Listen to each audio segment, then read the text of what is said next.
দাদা এ দাদা দাঁড়ান শোনেন রিপোর্ট দে দাঁড়ান আপনি রিপোর্ট দেন আমি রিপোর্ট দিচ্ছি আমার সঙ্গে সব এই মতো আপনারা এখানে কমেন্টমেন্ট করছেন কি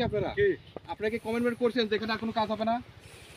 काम क्या कर रहे हैं এখন এইগুলো করতেছেন কি জন্য এইগুলো কি জন্য করতেছেন সেটা বলেন আপনি আমি আপনাকে বলি কথাটা শুনেন तेरे को कोई शब्द नहीं तेरे को जो करना है कर लो जा হ্যাঁ जो करना है कर আপনি জোর করে করবেন हां হ্যাঁ কেন আপনি কি বিশৃঙ্খলা সৃষ্টি করতে চাচ্ছেন বলেন हम लोग तो विसंगला करने के लिए आ रहे हैं আপনি তো করতেছেন এখানে আপনারা কমেন্টমেন্ট আমি বলি দাদা বলি हां আপনাদের যে ঊর্ধ্বতন কর্তৃপক্ষ আছে हां আছে না সে বলছে এখানে আর কোনো প্রকার কোনো কাজ হবে না আপনারা কমেন্টমেন্ট দিবেন আপনাদের অফিসার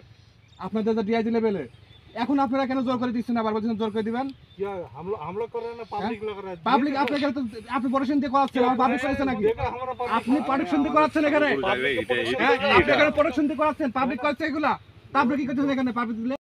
পাবলিক দিতে আপনি কি করেন এখানে क्या আপনি এখানে কি করতেছেন हमारा देश है हम ड्यूटी তো আপনি পাবলিক দিয়ে করাচ্ছেন আর বলছেন পাবলিক দিয়ে আমরা করতেছি না क्या कर रहे हैं কেন तुम কথা गाल বলতেছেন करता किस लिए কেন বলতেছেন है ना चल কেন এই কথা বলতেছেন হ্যাঁ বলতে পাবলিক দিছে আপনি প্রোটেকশন দিচ্ছেন আর বলতেছেন পাবলিক করতেছে हां तुम्हारा देश का पब्लिक को तुम प्रोटेक्शन नहीं करेगा আপনি প্রোটেকশন দিচ্ছেন না कौन कोई तार नहीं करा नहीं না আমি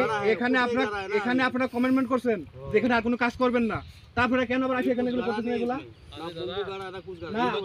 আপনি আমাদের কোম্পানি কোনের সাথে কথা বলেন আপনারা যে এগুলো করবেন আপনারা তো অনুমতি নেবেন না सुनो तुम्हें तो शुक्रगुजार होना चाहिए तुम सेफ हो দাদা আমি বলি আপনাকে ঠিক আছে আমি একটা কথা বলি बोलो এইখানে আপনারা কমেন্টমেন্ট করছেন আর কোনো কাজ করবেন না তা এখন আবার এগুলো করতেছেন কি জন্য ये किसान अपना सेफ्टी के না लिए काम এটা कर रहा है আপনাদের তো এখানে কিছু করার কথা না हमारा যদি